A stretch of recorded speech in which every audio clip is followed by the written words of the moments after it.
আমরা শেখ হাসিনার পতন, বাংলাদেশের গণতন্ত্র পুনরুদ্ধার, এটা আমাদের ফরজ মনে করেছি। আমাদের দায়িত্ববোধ থেকে আমরা বিপ্লবে অংশগ্রহণ করেছি, সফল হয়েছি। কিন্তু আমরা জুলাই বিপ্লব দিয়ে আমরা বাণিজ্য করি না।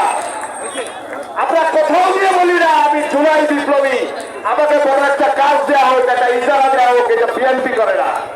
জাতির প্রয়োজনে আমরা অংশগ্রহণ করেছিলাম, সবার প্রতি শ্রদ্ধা জানাই এবং জাতীয় ঐক্যের প্রয়োজন আছে। অন্তরায় স্বৈরাচার আবার পুনরায় মাথা চাড়া নিবে, দেশে আবার পুনরায় অবস্থান নিবে। এই জন্য জুলাই চেতনাকে ধারণ করে বাংলাদেশ আজীবনের জন্য ফ্যাসিস্টমুক্ত হোক এবং নির্বাচিত সরকারের মাধ্যমে পুনরায় বাংলাদেশের গণতান্ত্রিক চর্চা ফিরে আসুক, এই আশাবাদ ব্যক্ত করে আমি আমার বক্তব্য শেষ করছি। সবাইকে